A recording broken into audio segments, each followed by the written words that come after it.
Om.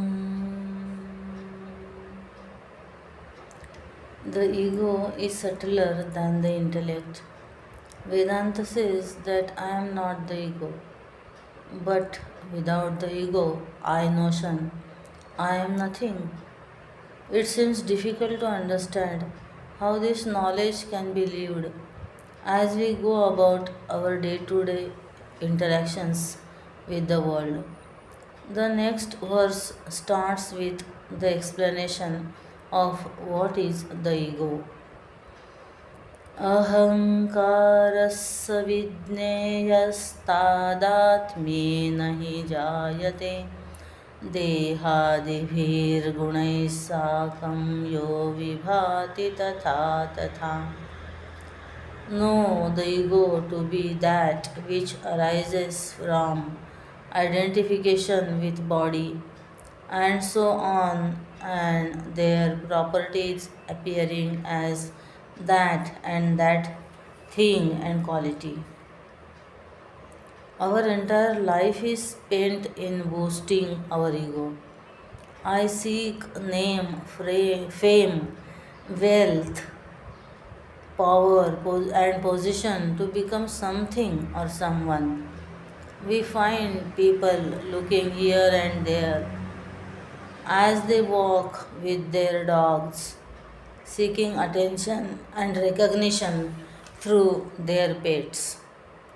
They write a long list of degrees and positions behind their names, including ex president of Y Club and so on. So, is the ego a problem?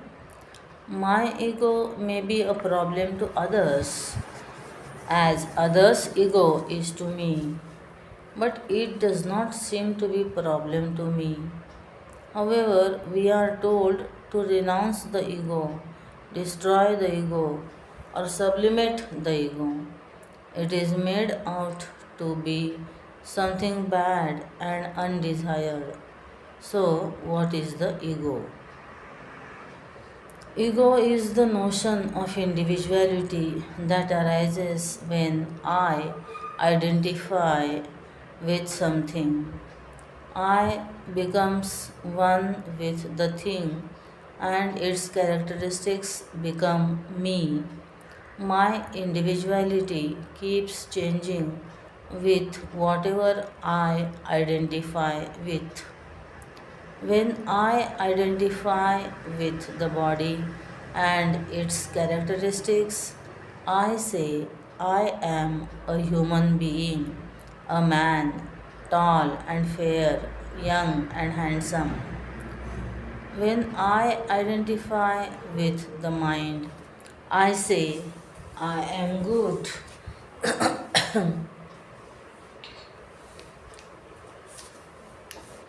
happy, sensitive, angry. When I identify with the intellect, I say I am intelligent, creative, confused. When I identify with the activities of the body, mind, intellect, I say I am seeing, feeling, thinking. When I identify with those related to my body, I say I am a brother, father, friend, enemy. Identified with any education or profession, I say I am an unemployed or unemployable engineer. The ego arises and thrives with each thing it identifies with, however insignificant it is. Sri Ramana Maharshi gives the autobiography of the ego, saying, the ego is born through identification with form. It remains or stays well established in forms. It eats or enjoys identifying with forms. It takes on new forms and gives up old forms all the time, whilst itself remaining formless. But it disappears like a ghost when inquired into. रूपोद्भवो रूपतति प्रतिष्ठः रूपाशनोरुधूतगृहीतरूपः स्वयं विरूपः स्वविचारकाले धावत्यहङ्कारपिशाच एषः. Saddarshan 27. A typical application form or biodata enlists what the ego identifies with. Name Ramesh Patel. Age 30. Gender male. Nationality Indian. Academic qualification MBBS. Presently employed ABC Hospital. Marital status single, and so on. Obviously, without this identification or individuality, we cannot function or exist. Even a realized master says, I am hungry, tired, or sleepy. So, is the ego a problem, a boon, or a necessary evil? अहङ्कारस्तु द्विविधो बन्धरूपश्च मुक्तिदः पूज्यभावश्चात्मनीह कर्ता भोक्ता स बन्धकः. The ego is of two kinds, one binding and the other releasing. Overestimation of one's own self and the notion of doership and enjoyership become the cause of bondage. Everything in the world has two sides, the good and the bad.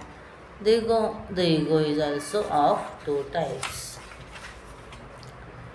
The bad news first. It is this ego that binds and causes sorrow. One with such an ego can further be categorized as the egotist. The ego is the notion of individuality which arises when I identify with the body, mind, intellect, and its characteristics. This is common in all. However, when this ego is pampered, strengthened, and becomes bloated, then a person becomes an egotist, dictatorial, arrogant, self centered, and proud. He feels, I am better than everyone, I am always right, I know everything, I deserve to be honored and worshipped. Do it my way or hit the highway. The world is for my pleasure. I am not answerable to anyone, and so on. The egotist is like a one man band. He sings his own praises and blows his own trumpet. He loves to hear people praising and applauding him. The proud mosquito tells his friend, every time I enter a hall, there is loud clapping. Everyone has a self image. The proud man has an exaggerated self image and an overestimation of himself and his abilities. Some feel superior and others have an inferiority complex. Both are expressions of a strong ego. The man feels superior to a woman. The rich look down on the poor. The Caucasian thinks he belongs to a superior race. The Brahmin feels he is God sent, and the renunciate feels proud of his renunciation. So, where is the problem? What goes up must come down. When the ego is pricked, the person gets hurt, feels insulted, and humiliated. Proud people are often lonely, and a dictator is hated by many.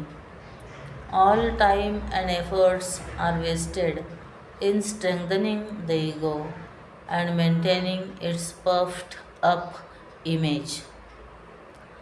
Others are troubled by our ego, and we become the laughing stock when the ego gets punctured. It surely brings sorrow and agitation as it is based on false notions. The doership, enjoyership. Vedanta says that I am not the body, mind, intellect, and so I cannot be the doer of actions performed by the body, mind, intellect. However, the ego identifies with their activity, giving rise to the notion of doership. Aham karomi iti ahankaraha. The body moves, eyes see, the mind feels, and the intellect thinks. But I say, I walk, I see, I feel, and I think. So, what is the problem? The doer, karta himself becomes the enjoyer or sufferer, bhokta of the results of action. Sri Raman Maharshi says that man feels I am the doer, and this binds him to become the enjoyer or sufferer or of results. करोमि कर्मेति नरो विजानन् बाध्यो भवेत् कर्मफलं च भोक्तुम्. Saddarshan 40. Many ask why I am suffering. What did I do? If we were shown what we have done, we would realize that the compassionate Lord who presides over all actions and ordains the results softens the blows we deserve to get. It is the identification alone that causes problems. When we realize that the doer is a role I play with respect to the action, I would not suffer as much. Suppose an actor forgets that he is playing the role of a beggar and actually feels he is a beggar. It would cause him and others a lot of problem. A young man at the airport saw that a beautiful woman had left her bag and she went through security check. He picked up the bag and proceeded for security check with the hope of meeting her. He was asked to open the bag by the security guards, and to his horror, they found that there were drugs in it. He then had to suffer the consequent results in the jail for identifying what was not his as his. The enjoyment or suffering of the result of actions leave impressions in the vasanas, which in turn prompt actions, which reap results, which we have to go through. Thus continues the binding cycle of action, result, vasana, action, result, vasana, action. Sri Raman Maharshi says that in this vast ocean of action, impermanent results cause the fall of man and prevent his progress. कृतिमहो दधौ पतनकारणं फलमशाश्वतं गतिनिरोधकम्. Upadeshasar 2. Vedanta says, I am not the doer, a karta, and I strongly feel I am the doer, karta, of all actions. How should this vast gap in thinking be bridged? How do I apply this knowledge of Vedanta in my life? ईश्वरस्यैव दासोऽहं न परेषां कदाचन मतिरित्थं मोचयति कामना कर्मबन्धनात्. I am a servant of God alone and never of others. This attitude releases one from the bondage of desires and karmas. I am thy servant. It is difficult to realize that I am not the doer of actions. However, there is a way to overcome the bondage due to the notion of doership. God is the Lord and Master of all, and I am His servant. Since He is the Master, it is He who does everything. How can I be the real doer, Mukhya Karta? I am only an instrument in His hands, and therefore the secondary doer, Gauna Karta. Since He is the primary doer, He alone becomes the enjoyer. This attitude frees me from the bondage of the notion of doership and enjoyership. The Lord is omniscient and omnipotent. I am a part of Him with little knowledge and little strength. In fact, what I call my knowledge and strength is actually His. Then, how can I take pride in accomplishing anything? How can I feel superior or inferior to anyone? Or they too are a part of the Lord like me? For they too are a part of the Lord like me. I work with His strength and His knowledge to accomplish His work. The servant works only to please the Master. He has no will or wish of his own. The driver takes the car wherever the Master wishes to go.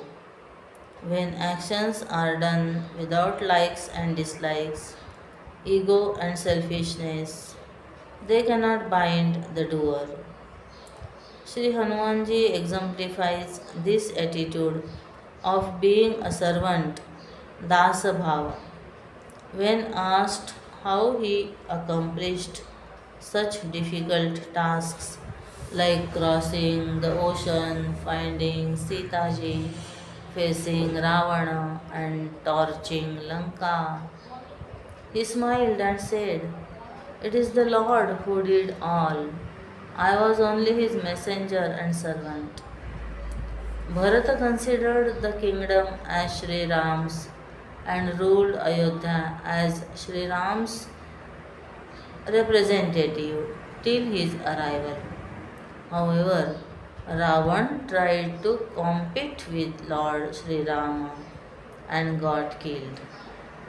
So, the best way to overcome the bondage of the ego is to become the vehicle or instrument, Karana, of the Lord and allow the Lord to function through us. The flute in the hands of Lord Shri Krishna makes itself hollow, free of all ego and pride, and allows the flute bearer to play his divine music through it. No wonder it becomes the envy of all and the favorite of the Lord. Vedanta says that I am not the body, mind, intellect, and the ego. Then who am I? देहादिभ्य उपाधिभ्यः परात्मा भिन्न एव सः सच्चिदानन्दरूपोऽयं ब्रह्मरूपः सनातनः. The self Atman is verily distinct from all conditionings of body and so on. It is existence, consciousness, bliss, eternal and one with the infinite truth, Brahman, known to the unknown. The method of Vedanta is to lead us from the known to the unknown. We are guided to think based on the Shruti, the statement of the Upanishads, Yukti, logic and reasoning, and Anubhuti, experience of the wise, and our own experience. I feel I am the body mind intellect that is alone and that is known and experienced. But the knower is different from the known. The body mind intellect are known to me. I am therefore different from the body mind intellect. Then who am I other than the body mind and intellect? There seems to be two eyes. The individual I, born from identification with the body mind intellect, and the knower I, which illumines them. Since I am the knower and not the known, I am not the individual I, Jivatma, but different Para I, Atma. Also, the body mind intellect is finite and limited in time and space. The ego born through identification with the finite is also finite. If I am not the finite self Jivatma, but different from it, then I must be infinite Paratma, unlimited by time and space, conditioned and unconditioned. The body, mind, and intellect are called conditioning adjuncts, upadhi.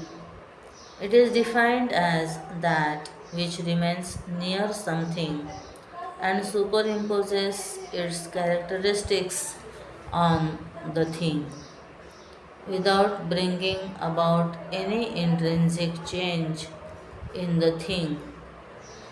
उपसमीपे स्थित्वा स्वीयं रूपम् अन्यत्र आदधाति इति उपाधि.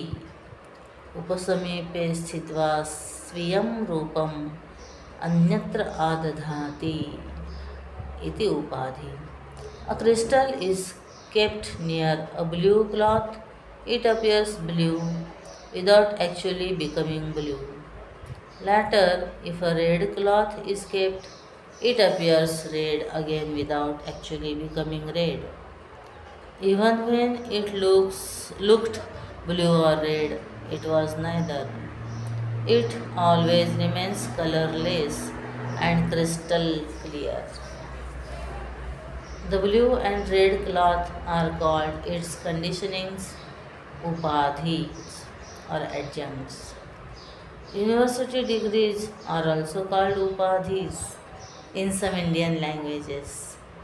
They seem to add titles and arrogance without bringing any change or knowledge in the student. Mark Twain is supposed to have said, I did not let education interfere with my learning. Diseases in the body are called adhi. Mental agitations and problems are called vyadhi, and intellectual conditionings are called upadhis. The way out of their identification is samadhi or meditation, of the self on the self, which is different from them.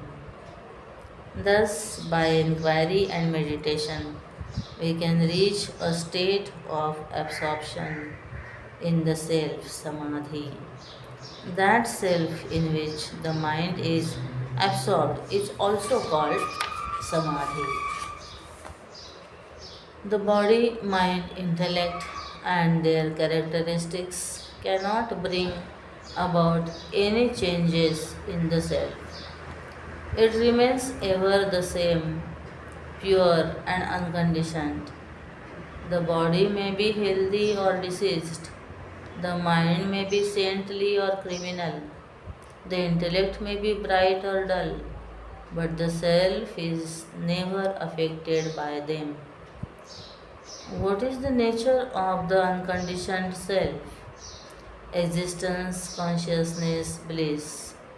Conditioned by the body or mind, I say, I am tall, I am happy. Free from these conditions, I just am. Pure unconditioned existence. I am is present in all experiences. I can never experience my own absence or non existence. I exist and therefore everything else exists. I am the eternal, infinite existence. I am and I am conscious that I am. The knower is consciousness and the known inert. I am the eternal, infinite knower consciousness which illumines all experiences and the body, mind, intellect. Since the infinite self is one alone, I am the eternal existence consciousness. That which is finite or limited gives sorrow. That which is infinite gives bliss. Na al base 7.23.1. The infinite self is therefore bliss absolute, unconditioned by the body, mind, intellect. I am therefore the eternal existence, consciousness, bliss, which is called Brahman, the truth or reality. Due to ignorance, a person thinks he is the body. When he inquires, he says, I am the body with a soul.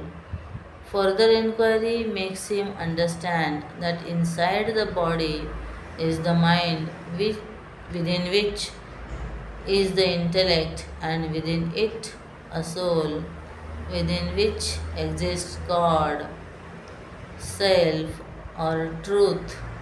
It is not that the body has a self, but actually I am the infinite self, truth, having a body, mind, intellect.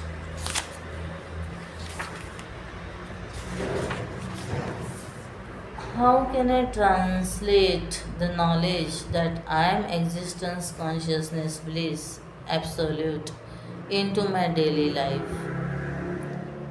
ज्ञानेनैतेन शास्त्रस्य जगत्यस्मिंश्च सर्वदा आनन्दस्वामिनः सन्तु लोकानानन्दयाचकाः.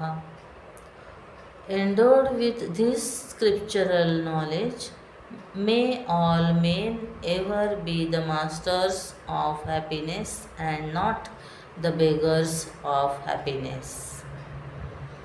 My relative identity is the individual identified with the body, mind, intellect, Jivatma, but my absolute and true identity is existence, consciousness, bliss.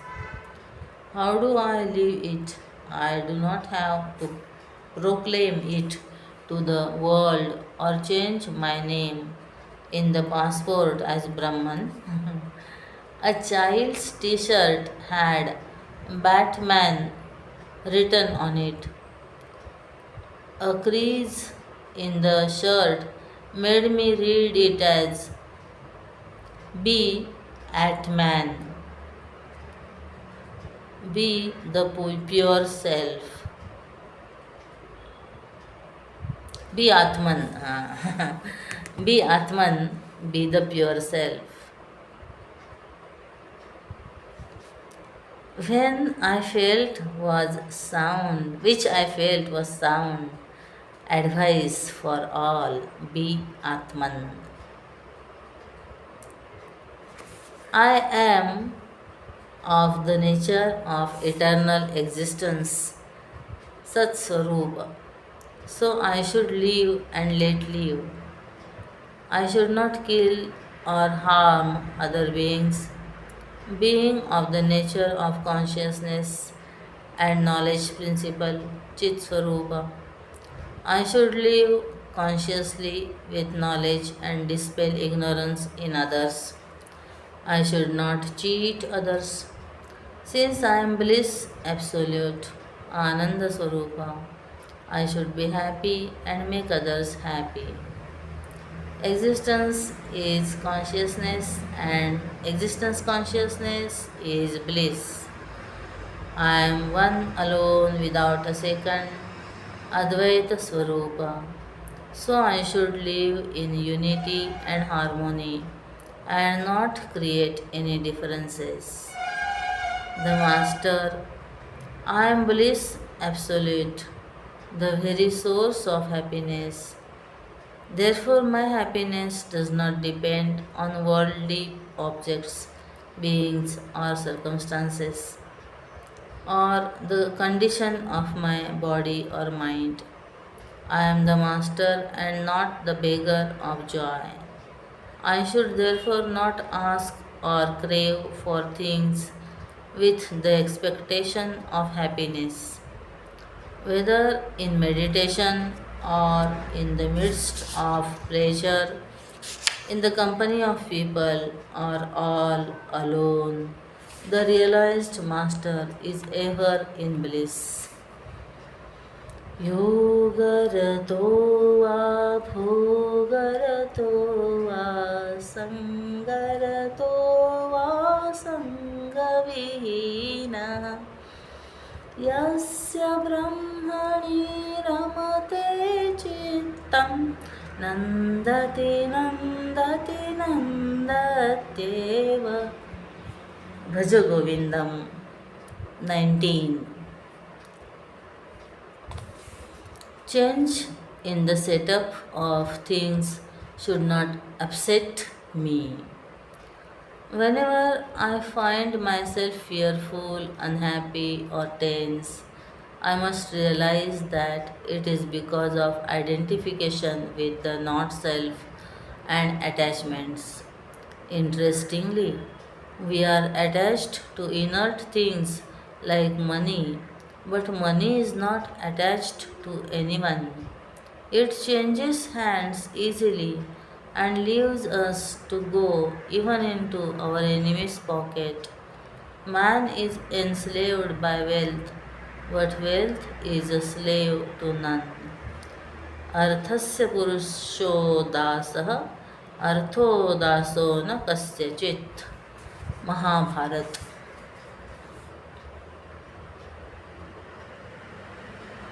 Some people are anananda, never happy.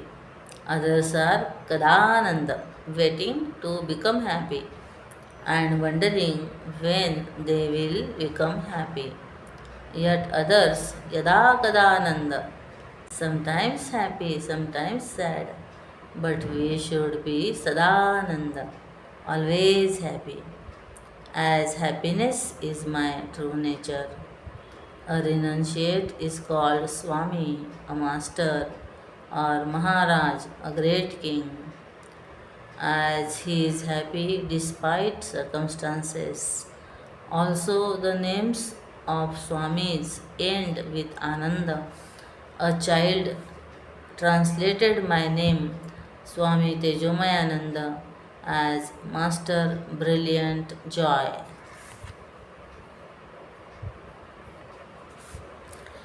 A king was told that he would be happy if he if he wore the shirt of a happy man. A search party was sent throughout the kingdom, but everyone had some unhappiness or the other. Finally, they found a person who seemed truly happy, but he was shirtless. He was brought to the court and asked what made him happy. He said, happy with a shirt, happy without a shirt, with the understanding that I am the source of happiness. I should live like a master and not like a beggar in this world. Now we come to the important and universally debated topic of God. Does God exist? If so, who is He? Where is He? And how is He related to me? ईश्वरः सर्वभूतानां सर्वदा हृदि वर्तते तदन्तर्यामिरूपेण सर्वभूतसुहृत्तया. God ever exists in the hearts of all beings as their inner controller and well-wisher. Talk of God. God is the most talked about and written about entity from time immemorial. The maximum search, even on Google, is for God. Since he is not experienced like any other worldly object, even his existence becomes a matter of faith. There is a debate about every aspect of him, including his very existence. There are extremes of fanatic believers to staunch non believers, with many shades of believers and disbelievers in between. Simple faith in God. Some with simple faith have no doubt about the existence of God.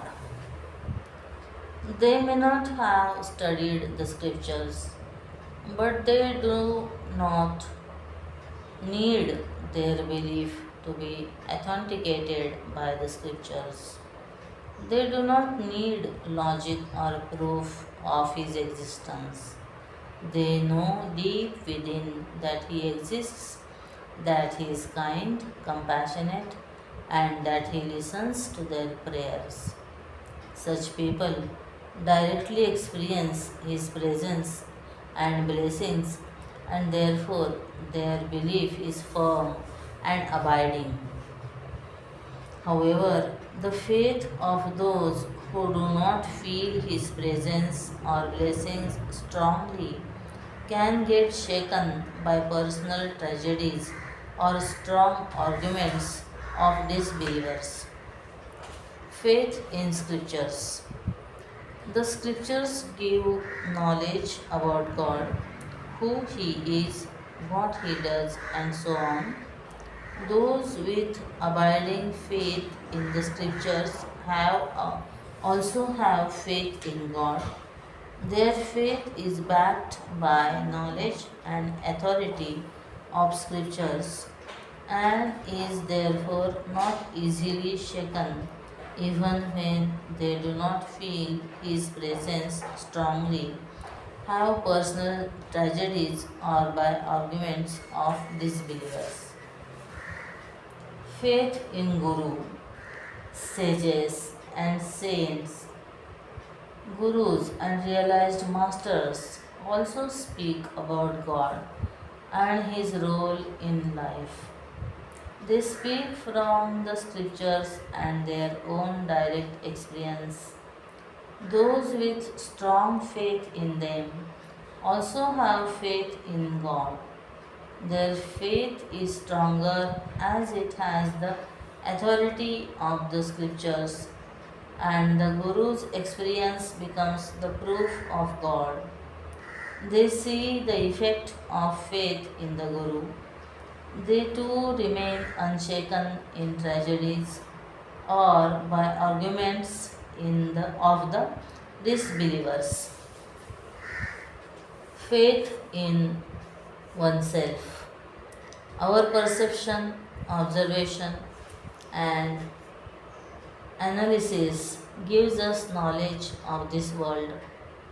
Those who are rationalists, who have faith in their intellect, too can infer and understand the existence and nature of God. They may not have faith in the world of the scriptures, words, faith in the words of the scriptures or gurus, but their own reasoning makes them believers in God. Their well thought out logic remains unshaken when challenged by non believers. Little faith. Some are not sure of their faith in God.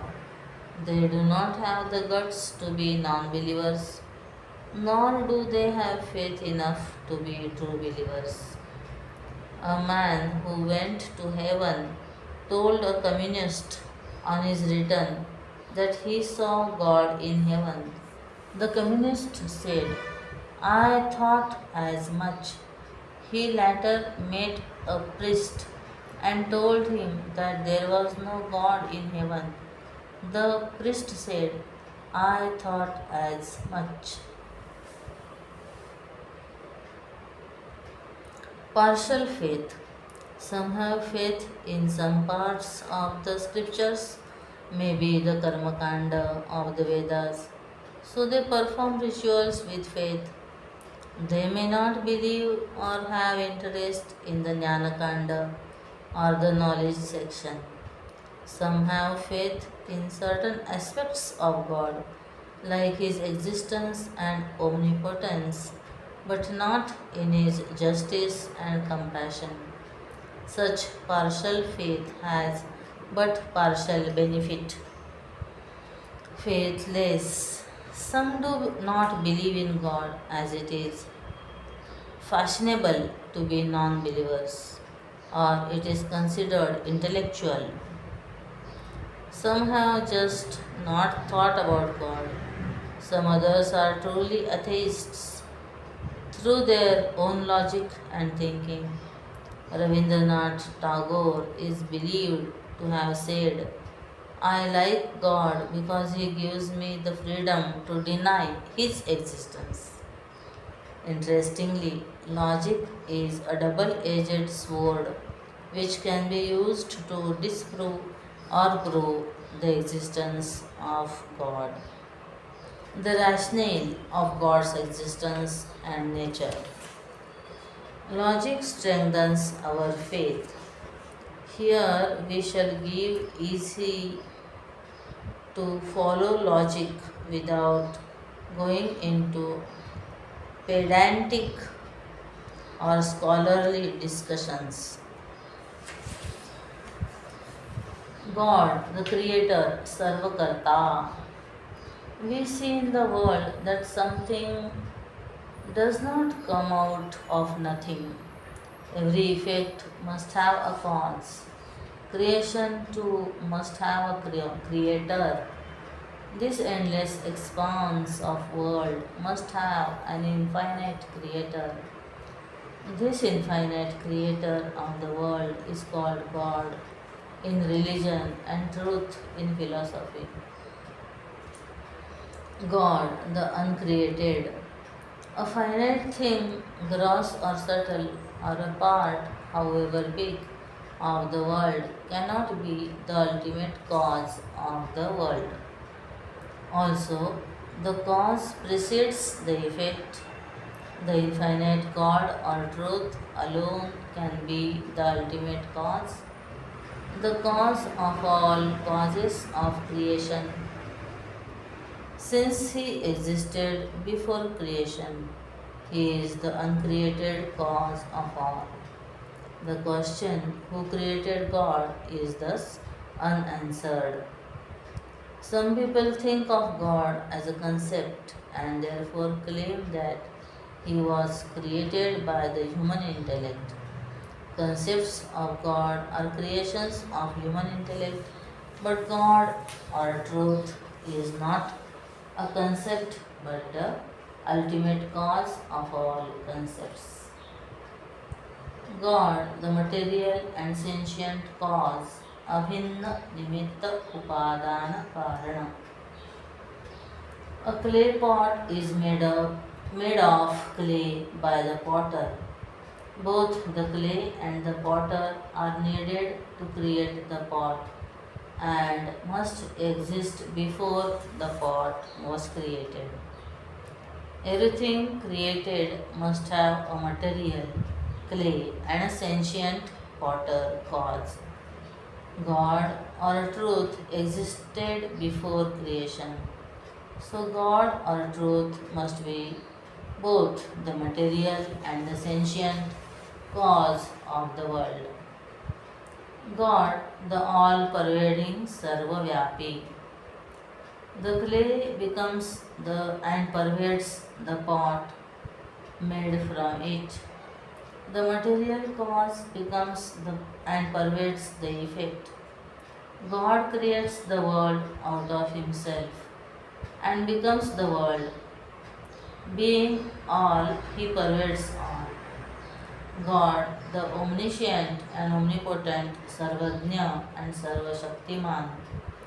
The potter has the knowledge, skill, and the strength needed to make the pot. The creator of a finite object has finite knowledge and strength. God or truth, the creator of this infinite world, must have infinite knowledge, omniscient, and have infinite strength, omnipotent. Also, being all, he knows all, and all strength seen anywhere is his alone. The strength of every wave is that of the ocean, whose strength is more than all the waves put together. God is existence, consciousness, Sat, Chit, Swarupa. The pot exists, it is, even its absence is experienced as the pot is not. Every thought, feeling, and object, gross or subtle, exists, has existence. God or truth is the existence principle because of which everything in the world exists. Also, the presence and the absence of everything is known. God or truth is the very knowledge, principle, or consciousness because of which all thoughts, feelings, and objects are known. God, the intelligent being. Great intelligence and managerial skills are needed in running a successful multinational company. God is the creator and upholder of all the laws that govern this multi-cosmos universe with innumerable products and beings working day and night. His intelligence, planning, and managerial skills are unconceivable. God, the ruler of all, Sarveshwara, being all, he rules all. Being the sole monarch, there is none to revolt against him or his rule. How can the waves oppose or threaten the rule of the ocean? They cannot banish the ocean or get banished by the ocean. They can only submit to the rule of the ocean.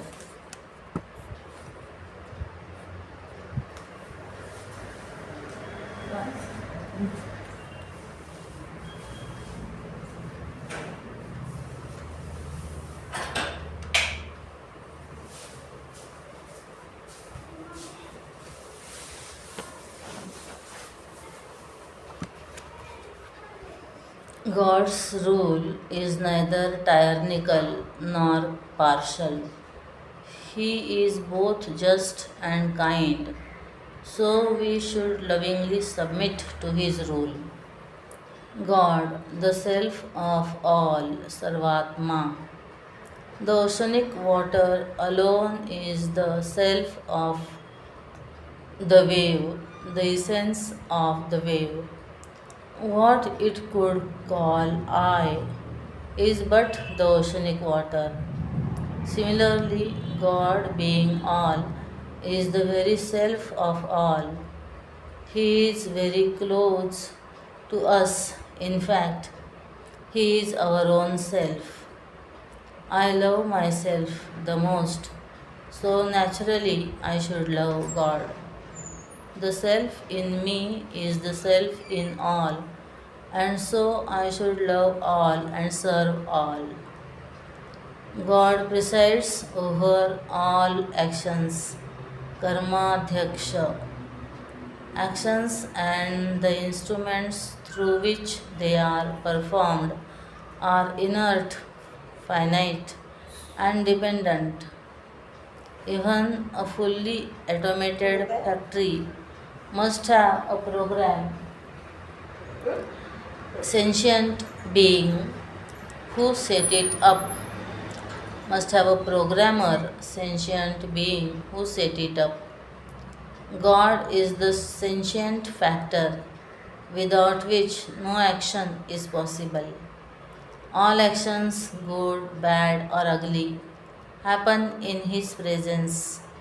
A guru asked a disciple to kill a chicken when there was no one.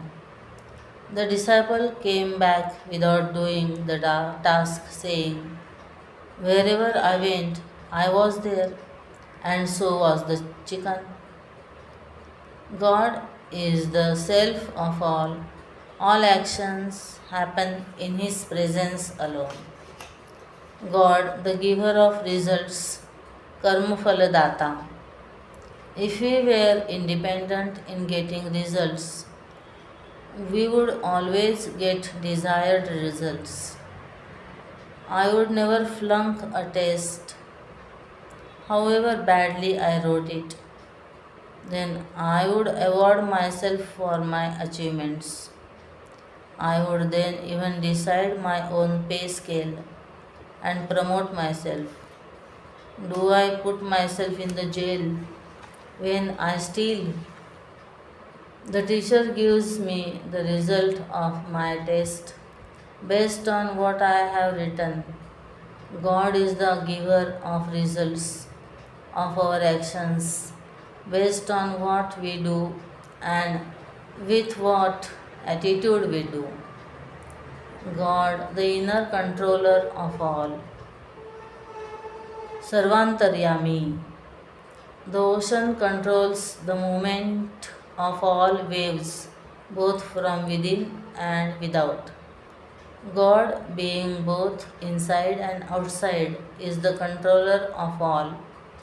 He controls us from outside through the laws of nature, laws of the land, social norms, and circumstances. He controls us from within through the laws that govern the body, mind, intellect. The food eaten goes into the stomach through peristalsis. Peristalsis. We are informed when the stomach is full, and if we eat thereafter, the extra food is vomited by reverse peristalsis. God is independent, Swatantra. He is the controller of all, but none can control him.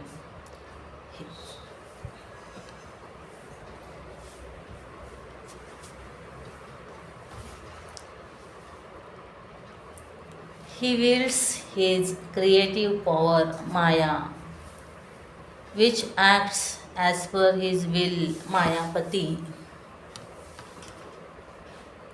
The three qualities of Maya, nobility, activity, and inertia, Sattva, Rajas, and Tamas, bind all in the world. God is not bound by them and is predominantly empowered with sattvic vishuddha sattva, vishuddha sattva guna pradhana.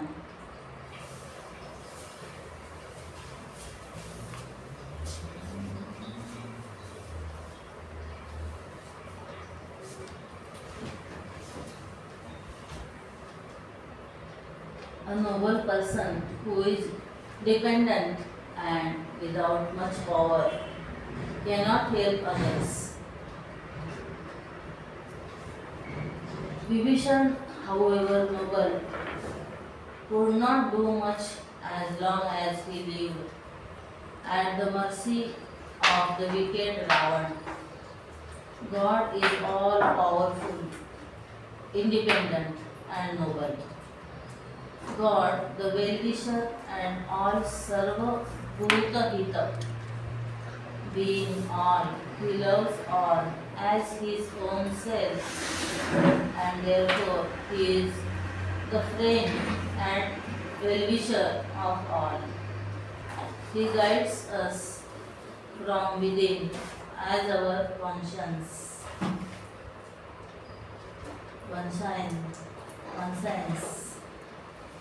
The voice within always tells us what is right and wrong. Even when we do wrong, he does not leave us. Jaya and Vijaya, the gatekeepers of Vaikuntha, his abode, becomes arrogant and insulted the saintly Sanat Kumaras. They were punished to become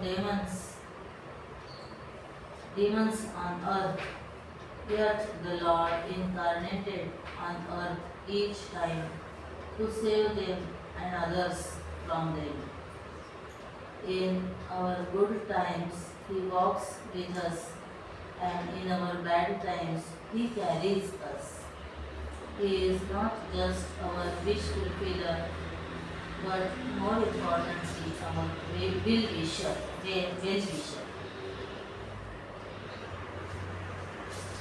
After knowing about the existence and the nature of God, what should I do? Samoyam sarvabhuteshu nishpaksho jalamegavat tameva sharanam gatva shantimapnoti manavaha. He is same in all beings and impartial like the water-bearing clouds, rains. Seeking his refuge alone, man attains peace. Is God just and impartial? This is a question likely to come to the minds of many. In this world, we see that the undeserving take the cake and eat it too, and the deserving get crumbs. Some with plenty get even more, and those with next to nothing are robbed and what little they have. The learned are neglected and the moneyed are pampered. The petty criminals are jailed and the big ones move about scot-free. There seems little justice in this world. Also, We see that the teachers have their favorites and children always feel that their siblings are loved more by the parents. Like worldly people, does God love those who love Him alone, Him more? Why does He always side with the good? God, the same for all. Samoham Sarva Bhuteshu. Being all, God is the same in all. But is He the same to all? Lord Shri Krishna says, I am the same to all. None are liked or disliked by me. Samoham sarvabhuteshu name veshyasti na priyaha. Gita 9.29. God is just. Actions give results in their own time as guided by His laws. The results of past good actions are likely to come to the evil, and the results of past bad actions are likely to come to the good. This makes us feel that God is unjust, but His laws are impeccable and God is always just. God is impartial. The clouds shower rains without partiality. The farmer who has prepared his fields and sown the seeds reaps a good crop. Another who has neglected his field reaps grass and weeds. God is similarly impartial. Also, it rains equally on the houses of all. One harvests the water and one allows it to drain away. Similarly, God blesses all equally. Even though He is the same to all are not the same to Him, and that makes a difference.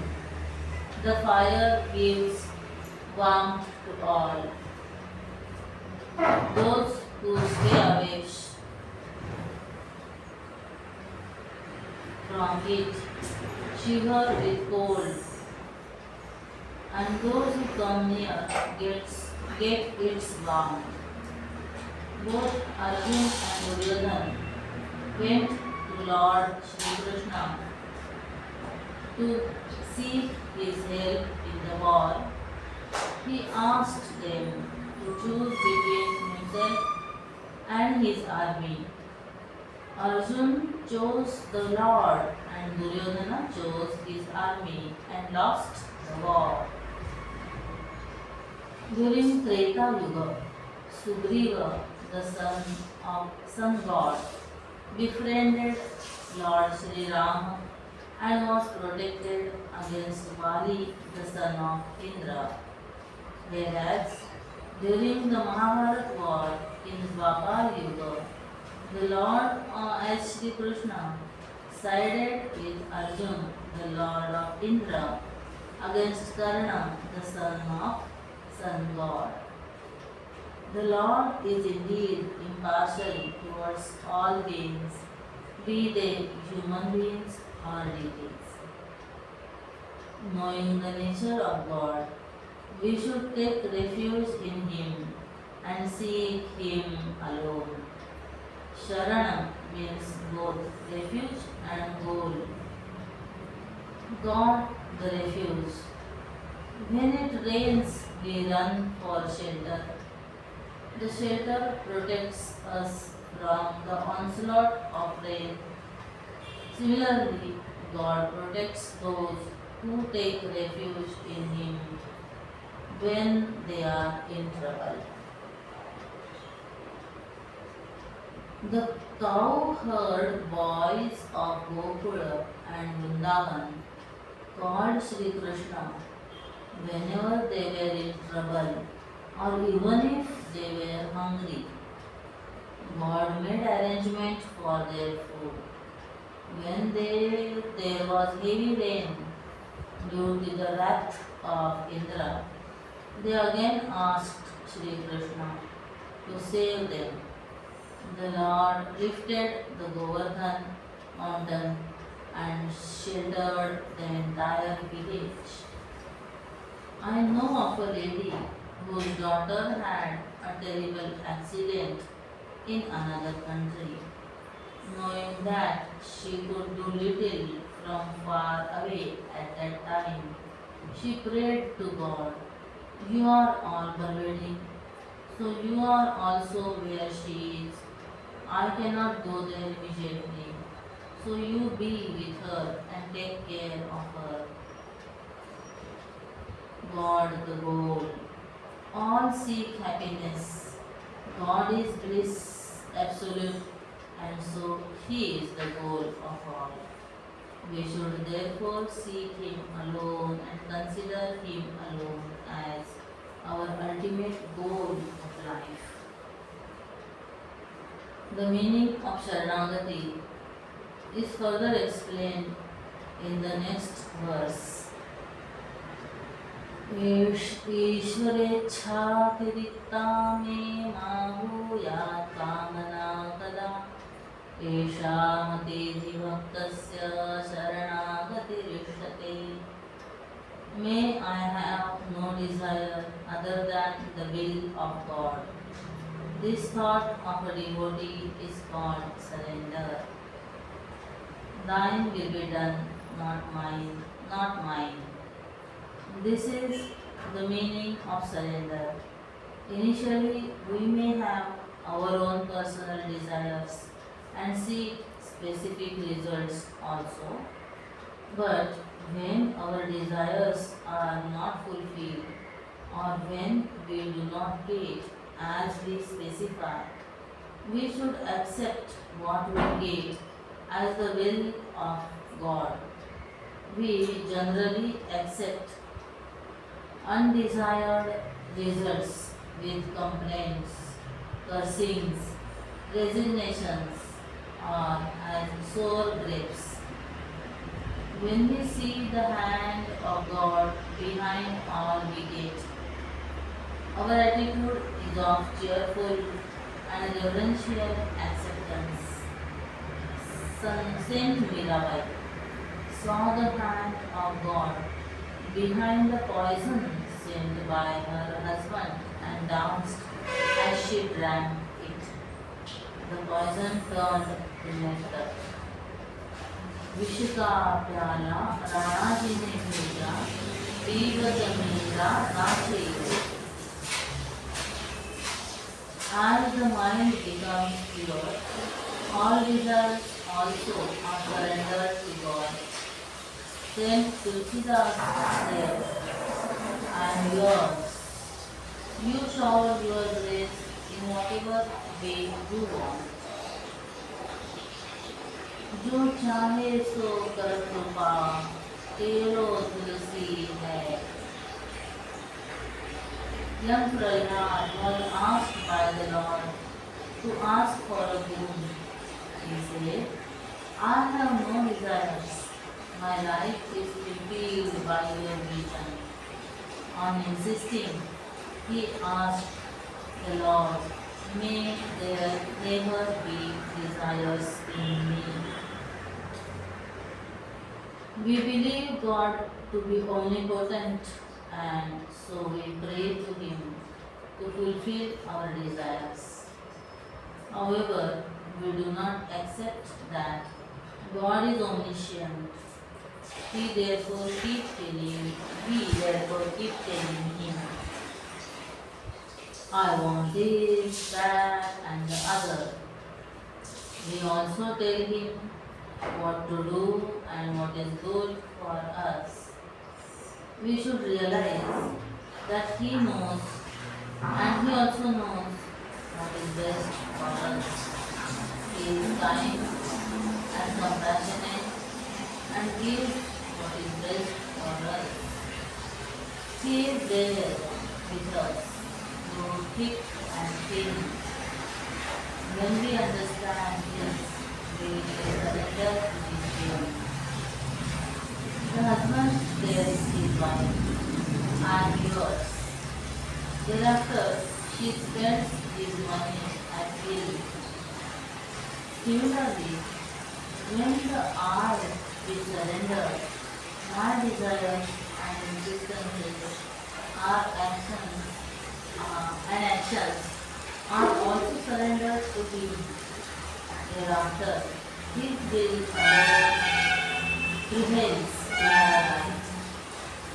Such surrender is not easy and comes with true knowledge, faith, and devotion.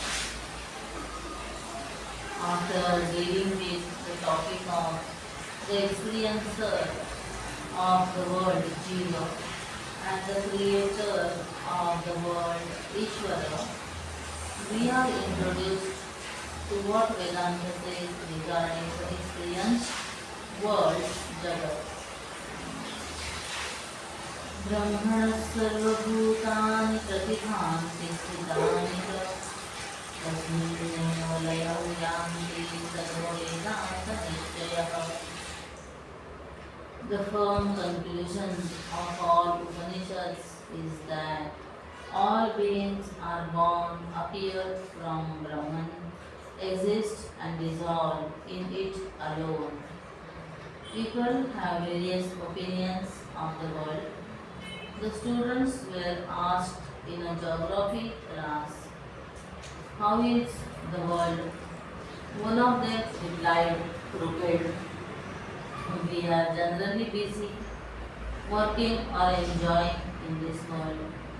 We get philosophical either when tragedy strikes or when we are in love.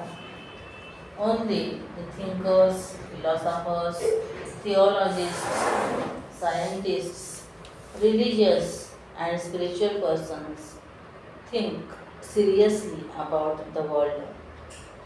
They ask questions like, what is the origin of the world? Is it real? And so on. Vedanta says that the world emerges, appears from, remains in, and merges into the truth Brahman. The origin of the world we have already seen in the discussion about God that before creation there existed the truth alone, one without a second. सदैव सौम्य इदमग्र आसीदेकमेवाद्वितीयम्. छांदोग्य उपनिषद 6.2.1.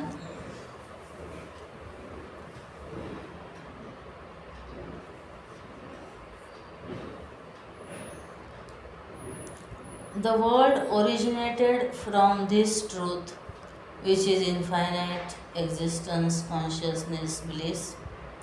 The world is made up of time, space, and objects, things and beings, with many names, forms, and qualities. Since one part of the world cannot be the cause of the world, the truth must be timeless, spaceless, and objectless, nameless, formless, attributeless. This truth alone is both the material and the sentient cause of the world.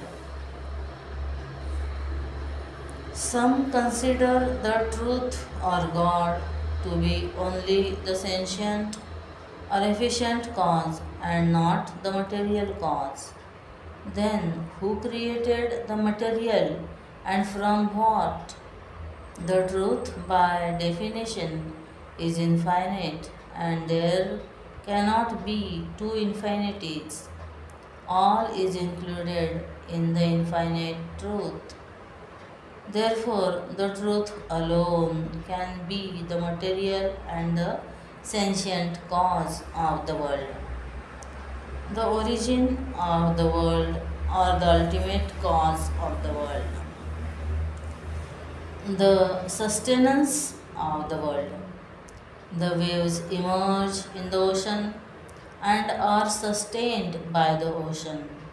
Similarly, time, space, and objects with names, forms, and attributes cannot exist without the truth, which is the very existence principle from which they emerge. The truth is the nourisher and the very life and essence of all things and beings of the world. For every change, there must be a changeless substratum. The change is the very substratum of this. The truth is the very substratum of this ever changing world. The dissolution of the world. What is born must die. What emerges must merge back into its origin. The body, made up of the five elements, disintegrates into the five elements when we die. We come from dust and die to become dust again. The entire world emerges from the truth and merges back into the truth at the time of dissolution. Innumerable waves are born and merge with the ocean every moment. Similarly, not only at the time of the great dissolution, but every being, every object, and every thought emerges and merges into the truth all the time. The nature of the world. How is the world created from the truth? Milk curdles to become curd, yogurt. The milk changes its nature and becomes curd. Once it has become curd, it is not available as milk anymore. Does the truth modify to become the world? The snake vision appears to be seen on the rope. The rope does not actually become the snake or the snake vision. Also, names and forms like waves, ripples, or tsunami are superimposed on the oceanic water. The water remains H2O and does not change its watery nature despite the appearance of innumerable waves. Does the truth appear to become this world? Is the world an appearance? The world is by nature ever changing, and the truth is by nature never changing. How can the changeless truth change to become the changing world? So, the world is not a modification of the truth, but an appearance on the truth, like the changing scenes of the movie on the changeless, spotless, colorless screen. The world appears to remain, and the appearance disappears into the pure infinite truth. Brahman means that which is infinite and that which supports Brahatvat, Brahattamatvat, Brahattamatvat, Bharanat, Brahma. The truth is the finite substratum of the world. The world is a superimposed appearance on the truth. The dream world. This knowledge is very difficult to understand. Vedanta gives us an example based on our daily experience to explain this fact. We all we have all experienced a dream. Who is the creator of the dream? The dreamer and his entire dream world. What is the material with which the dream world is made? What sustains the dream world and where does it disappear? The waking mind alone is the creator, sustainer, and destroyer of the entire dream. It alone is the material and sentient cause of the dream. It alone appears as the entire dream, be it a sweet dream or a nightmare. A woman in her dream came face to face with a lion. Frightened, she asked the lion, "Will you eat me?"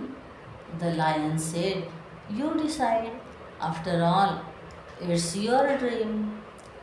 She alone had become the dream woman and the dream lion. A man in his dream failed in his exam. When he told his friend about the dream, the friend said, "You cannot even pass in your dream. After all, you were the one who set the exam paper."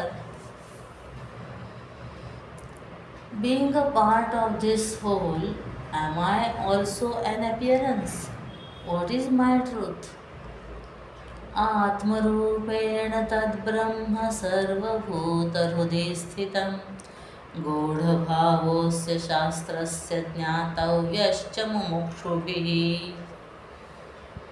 That Brahman exists in the heart of all beings as their own self. Seekers of liberation should understand the deep import of this scriptural statement. Many are interested in knowing the meaning of their dreams. Does the crow sitting on my rooftop in my dream mean that I will become rich? Vedanta teaches us who is the dreamer, what is the dream, how do we dream, and how real is the dream. The dream self. Let us think of the example of the dream a little more. Is the dreamer dreaming the waker and the waker waking world? Am I dreaming that I am reading this book? Or is the waker dreaming the dreamer and the dream world? Either way, the dreamer or the waker are a part of the dream and waking world respectively. In case we assume the former, then the waker and the waking world each in the dreamer's mind. If we assume the latter, then the dream and the dream world each in the waker's mind. The latter seems more real to us. The waker's mind appears as dream world. Naturally, the body-mind intellect of the dreamer, being part of the dream world, are also an appearance.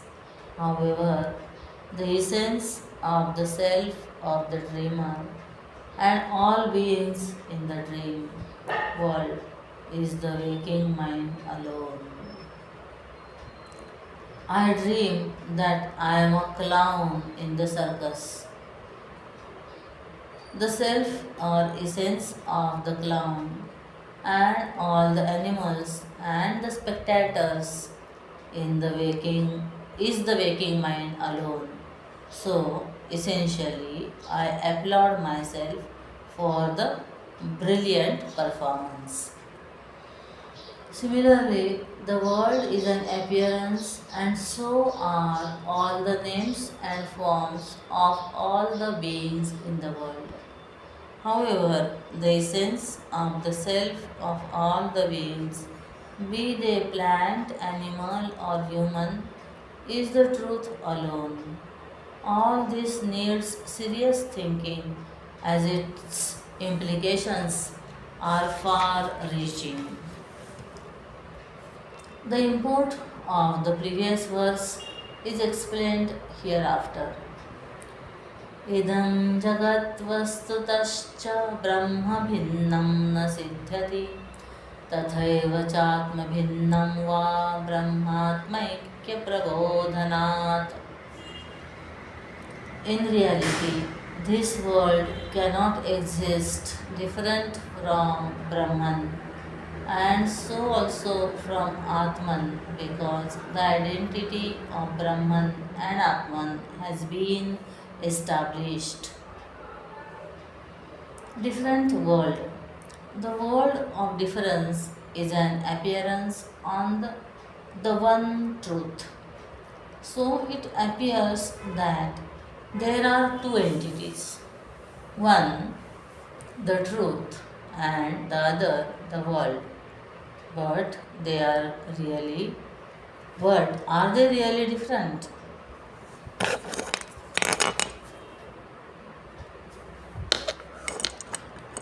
One with the world. The rope appears as the snake. One may say there is a rope and a snake, but the snake is not different from the rope. Is the dream different from the waking mind? Even if they are counted as two entities, they are essentially one. The superimposition does not have a separate existence from the substratum. They are essentially one. The truth appears as the world, but the world is not different from the truth. The world has no existence other than the truth. The world is, in essence, the truth alone. One with the self. The last verse explained that the truth is not different from the self. The self of all beings is indeed the truth. The knowledge I am the infinite truth is called the Brahmatmaikya Bodha, which is the very essence of Vedanta. Since the world is in essence the truth and I am the truth, the world is not different from me.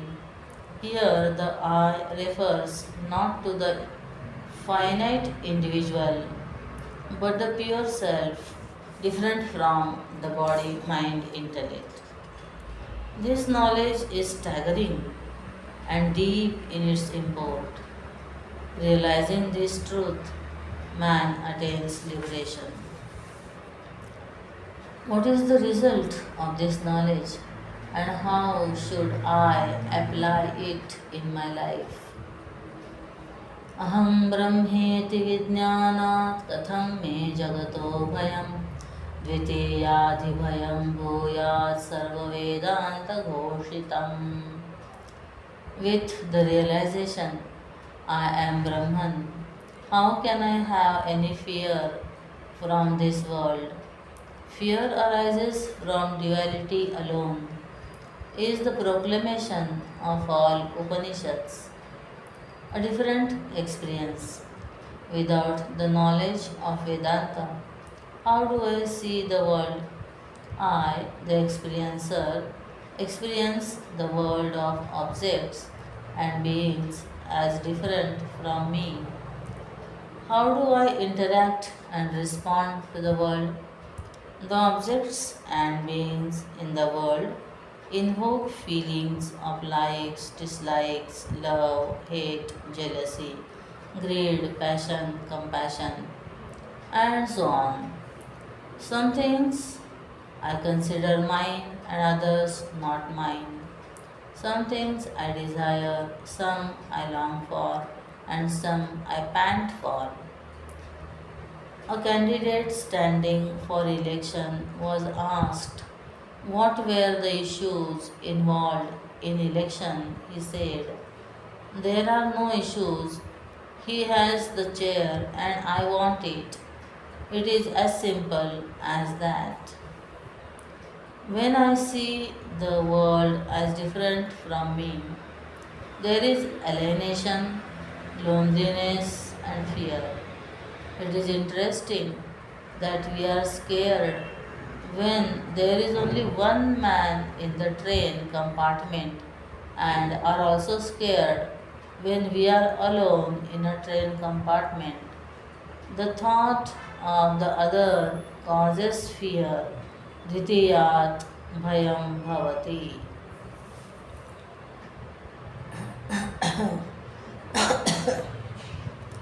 A unifying experience. Vedanta says that the world is not different from me. It is myself appearing as various things and beings. With this vision, how will I see the world? What shall I like or dislike?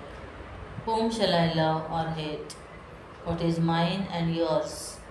What will I run after or away from? Whom will I fear? Sada Shiva Brahmendra said, the whole world is the truth, self alone. Now, what shall I enjoy or not enjoy? Sarvam Brahmamayam Kim Bhoktavyam Kim Abhoktavyam. Profit or loss, victory or failure, honor or dishonor would mean nothing. So the realized master is never argumentative. Vijanan Atma न भवेत अतिवादी.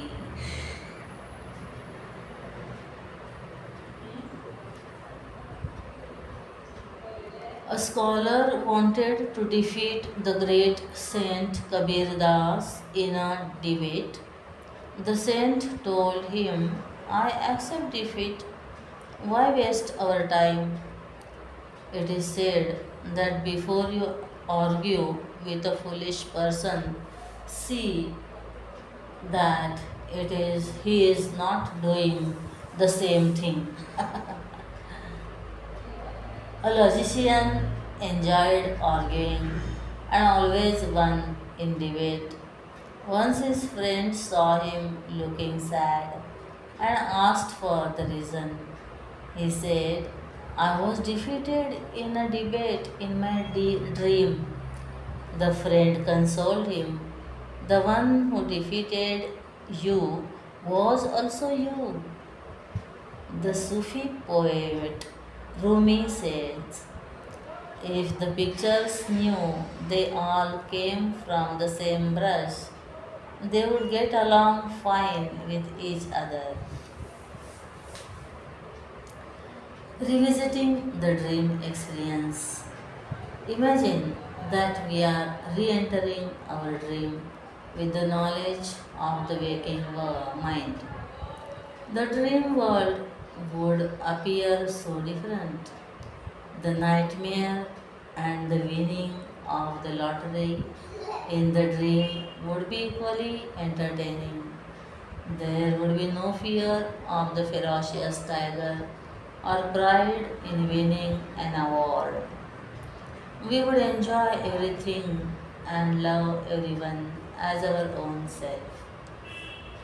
Absence of experience. Seeing the world is not a problem, but seeing it as different from me is the problem.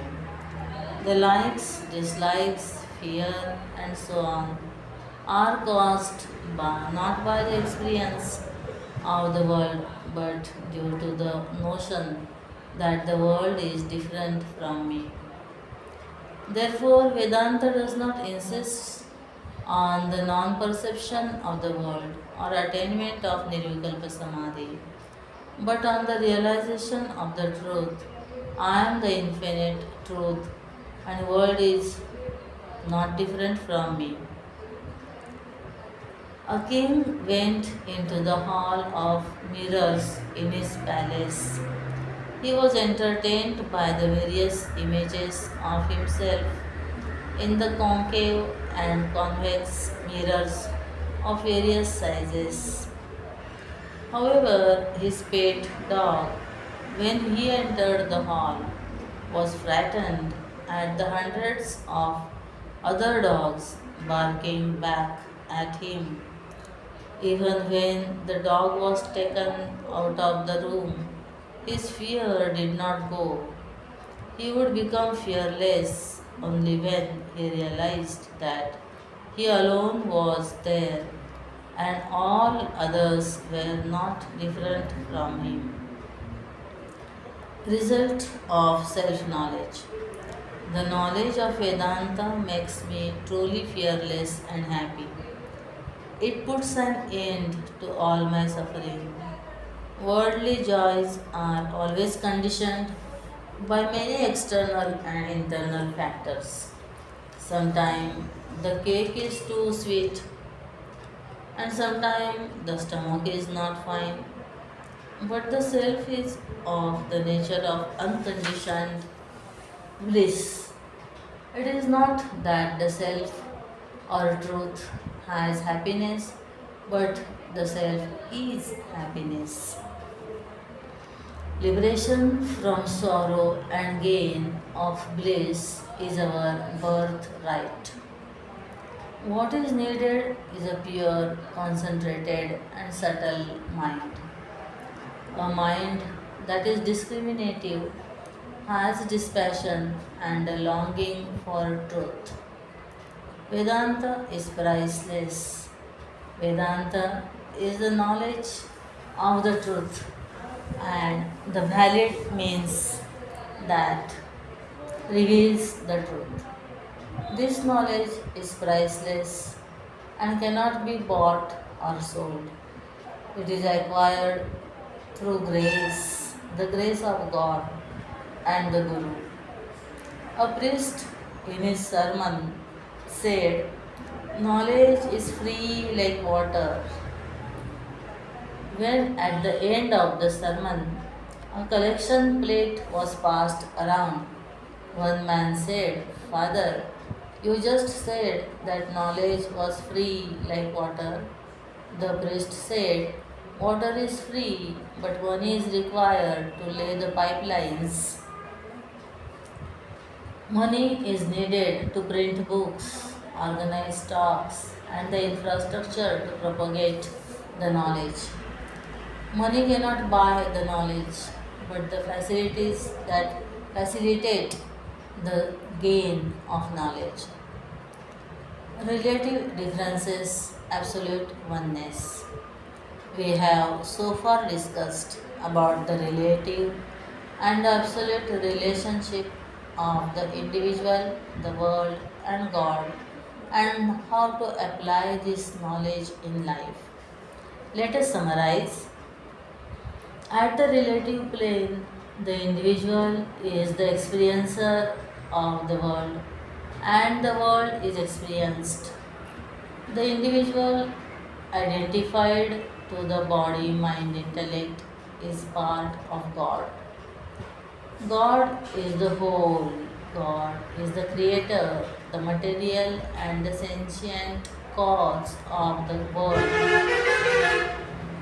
which includes time, space, objects, things, and beings, with names, forms, and qualities.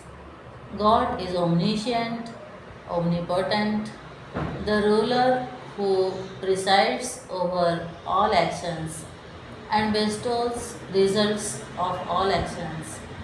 He is just and compassionate and the friend of all. The world is an appearance that is born from, exists in, and merges into God. However, at the absolute plane, the individual, world, and God are one, the one infinite existence, consciousness, bliss. This one truth alone appears as three different entities. So far, logic, yukti, and examples from life and experience of realized masters, Anubhuti, were narrated to authenticate the truth. Now, the Upanishads, Shrutis are quoted to validate the knowledge. आनन्दं ब्रह्मणो विद्वान् न बिभेति कुतश्चन ब्रह्मविच्चापि भवति ब्रह्मैव न हि संशयः. The knower of bliss of Brahman is not afraid of anyone or anything. Knower of Brahman becomes Brahman alone. There is no doubt about it. The assertion of the Upanishads, it is only the wrong notion that the world is different from me that causes fear. The Taittiriya Upanishad reaffirms twice that the one who knows the truth has no fear. आनन्दं ब्रह्मणो विद्वान् न बिभेति कुतश्चनेति. तैत्तरीय उपनिषद 2.9. आनन्दो ब्रह्मणो विद्वान् न बिभेति कदाचनेति. तैत्तरीय उपनिषद 2.4. Some are fearless despite a cause for fear. The realized master is fearless because there is no cause for fear. Absolute bliss. The truth is of the nature of absolute bliss. The joy of this world has various degrees. When the husband is told that his wife is expecting, he feels happy, Priya. On receiving the news of the child's birth, he is overjoyed, Moda. And when he sees and hugs his child, he is in ecstasy, Pramoda.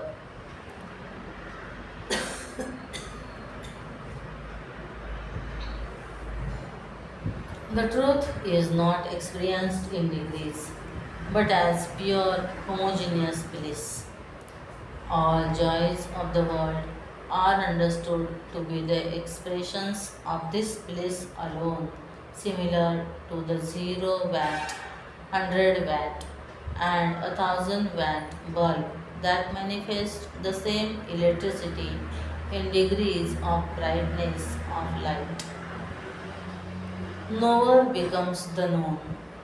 The knower always remains different from the known. The child who sees the monkey does not become one, even if he acts like one.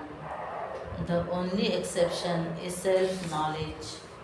Herein, the one who knows the truth or self becomes the truth or self, just as the dreamer awakens to become the waker. It is not that he becomes the truth, he realizes that he is the truth. Also, the truth cannot be known in degrees. The infinite cannot be known in finite parts or stages.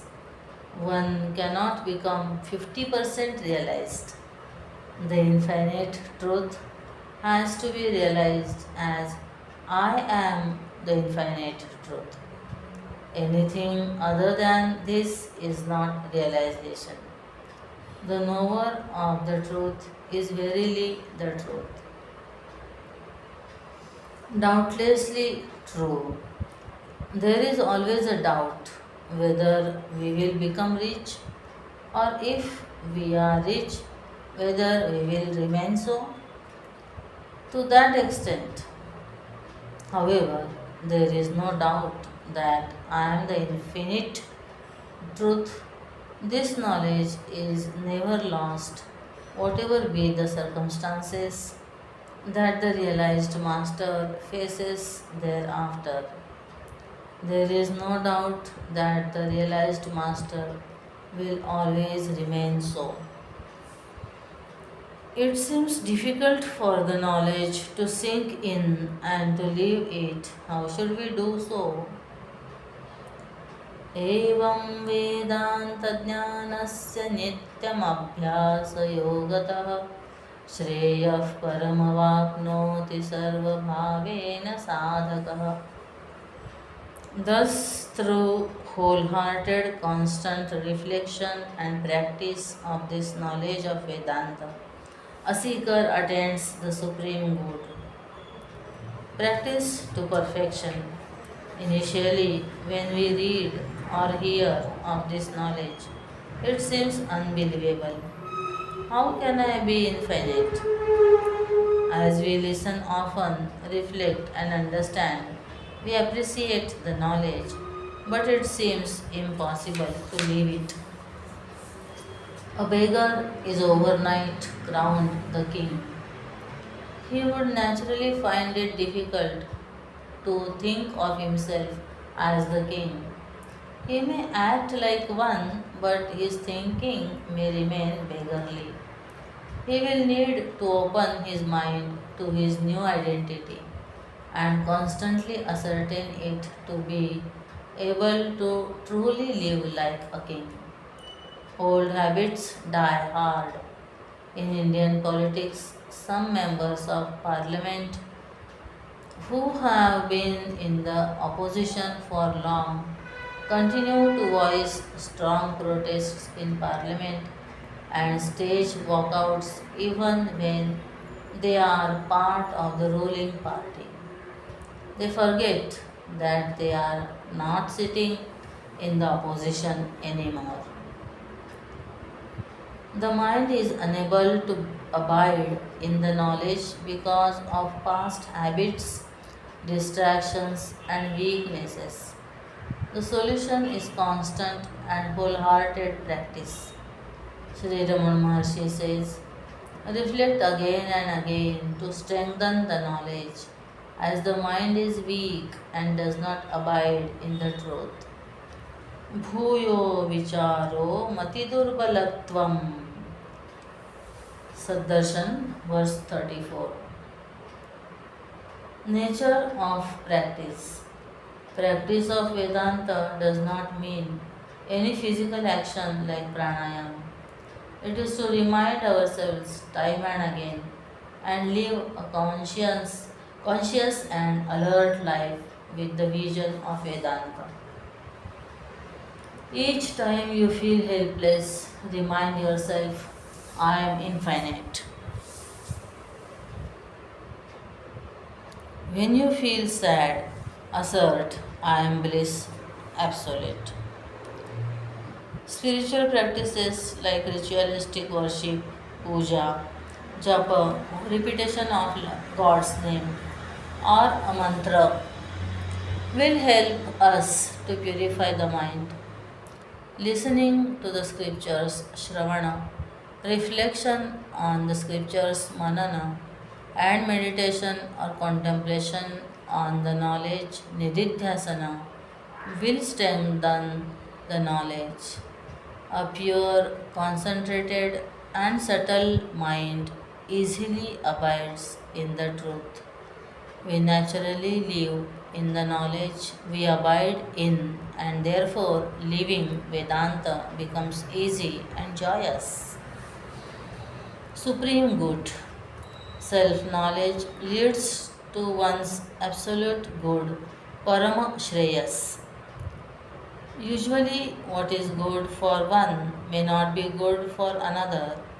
Sweets may be fine for someone but may not for one with diabetes. But self knowledge is good for all times. In the gain of one, there might be a loss to another. My company profits by capturing the market at the loss to my competitor. But in the attainment of the truth, there is only the gain of absolute bliss. The only loss is the loss of ignorance, and ignorance born wrong notions. With the realization that the self in me is the self of all. The realized master serves all through his life, works, and teachings. His very presence is a blessing to all. The text ends with a verse of dedication. श्रीरामचन्द्रस्य कृपाप्रसादात् वेदान्तचिन्तनपराकृतिर्या समर्पयेतां पदारविन्दयोर्भूयात् प्रसन्नः श्रीरामो गुरुश्च. This composition, Vedanta Chintanam, is the result of Lord Sri Rama's grace and blessings. I dedicate it to the lotus feet, to his lotus feet. May Sri Ram and my Guru be pleased with it. Grace. God is the creator, sustainer, and destroyer of all. He alone accomplishes everything. It is He who inspired this composition and gave me an opportunity to reflect on Vedanta. It is His will that I speak on it, and His grace that the commentary is written and printed. Offering. God alone deserves to be offered what is His. तेरा तुझको अर्पण क्या लागे मेरा. Whatever I do with my body, speech, senses, mind, intellect, and nature, I offer to the Supreme Lord. कायेन वाचा मनसेन्द्रियैर्वा बुद्ध्यात्मना वा प्रकृते स्वभावात् करोमि यद्यत् सकलं परस्मै नारायणायेति समर्पयामि. That is Bhagavad Dharma. Prayer.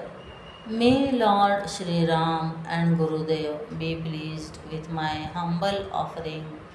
That is my only wish and my sincere prayer. May all be happy.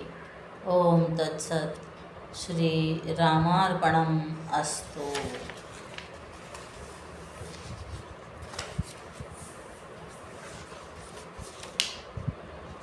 श्रीरामाय नमस्तुभ्यं कृपया तव शक्यते सुखेनाभ्यसितुं लब्धं ज्ञानं दैनिकजीवने वेदान्तदर्शनं शुद्धं प्रत्यक्षानुभवं परं सर्वदा येन तिष्ठन्ति प्राप्यते तैर्ध्रुवं पदम्. नाहंकारो मनोबुद्धिर्देहो नाहं कदाचन इति वेदान्तवाक्यस्य भावश्चिन्त्यः पुनः पुनः. तेषामात्मत्वमात्रं हि निरस्तमिह नास्तिता योजनीयाश्च तस्मात् ते व्यवहारे विवेकतः. नरदेहः पुण्यप्राप्तः सर्वभूतहिते सदा निःश्रेयसि च योक्तव्यः सर्वेशे चाति प्रेमतः. अनिष्टमिष्टं मिश्रं च फलं प्राप्नोति मानवः कृतकर्मानुसारेण समत्वं तेषु धारयेत्. यस्मादृतेन किञ्चन क्रियते कर्म मानवैः तन्मनः कल्पनारूपं योज्यतां सावधानतः. विषयासक्तिरूपेण मनोबन्धनकारकम् ईश्वरार्पितरूपेण तन्मनो मुक्तिसाधकम्. तस्मात् सदा हि धातव्यं साधकेन प्रयत्नतः. मनो मे शिवसङ्कल्पमस्तु ते कृपया प्रभो. बुद्धिं तु सारथिं विद्धि यानयेद्रथजीवनं कार्याकार्यविवेकेन मनुष्यस्य दिने दिने. यद्विषये प्रमाणं यज्जानीयात् तत्प्रमाणतः स्वरूपं निश्चितं तस्य कर्म कुर्यान्नरस्ततः. व्यवहारे चिकित्सादिशास्त्राणि विविधानि स्युः उपयोगं नरस्तेषां यथा कुर्यात् परिस्थितिः। श्रुतिस्मृतिश्च धर्मादौ वेदान्तो ब्रह्मदर्शने प्रमाणं विद्यते साक्षात् किमन्येन प्रयोजनम्। अहङ्कारस्य विज्ञेयस्तादात्म्येन हि जायते देहादिभिर्गुणैः साकं यो विभाति तथा तथा। अहङ्कारस्तु द्विविधो बन्धरूपश्च मुक्तिदः पूज्यभावश्चात्मनीह कर्ता भोक्ता स बन्धकः। ईश्वरस्यैव दासोऽहं न परेषां कदाचन मतिरित्थं मोचयते कामना कर्मबन्धनात्। देहादिभ्य उपादिभ्य परात्मा भिन्न एव सः सच्चिदानन्दरूपोऽयं ब्रह्मरूपः सनातनः। ज्ञानेनैतेन शास्त्रस्य जगत्यस्मिंश्च सर्वदा आनन्दस्वामिनः सन्तु लोकानानन्दयाचकाः। ईश्वरः सर्वभूतानां सर्वदा हृदि वर्तते तदन्तर्यामिरूपेण सर्वभूतसुहृत्तया। समोऽयं सर्वभूतेषु निष्पक्षो जलमेघवत् तमेव शरणं गत्वा शान्तिमाप्नोति मानवः। ईश्वरेच्छातिरिक्ता मे मा भूयात् कामना कदा एषा मतिर्हि भक्तस्य शरणागतिरिष्यते। ब्रह्मणः सर्वभूतानि प्रतिभान्ति स्थितानि च तस्मिन्नेव लयं यान्ति सर्ववेदान्तनिश्चयः। आत्मरूपेण तद्ब्रह्म सर्वभूतहृदि स्थितं गूढभावोऽस्य शास्त्रस्य ज्ञातव्यश्च मुमुक्षुभिः। इदं जगद्वस्तुतश्च ब्रह्म भिन्नं न सिद्ध्यति तथैव चात्मभिन्नं वा ब्रह्मात्मैक्यप्रबोधनात्। अहं ब्रह्मेति विज्ञानात् कथं मे जगतो भयं द्वितीयाधिभयं भूयात् सर्ववेदान्तघोषितम्। आनन्दं ब्रह्मणो विद्वान् बिभेति न बिभेति कुतश्चन ब्रह्मविच्चापि भवति ब्रह्मैव न हि संशयः। एवं वेदान्तज्ञानस्य नित्यमभ्यासयोगतः श्रेयः परमवाप्नोति सर्वभावेन साधकः।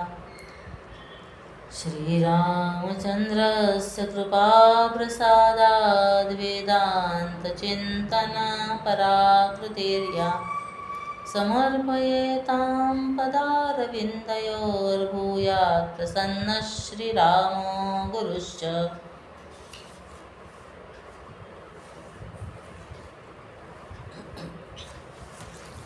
ॐ श्री चिन्मय सद्गुरवे नमः। ॐ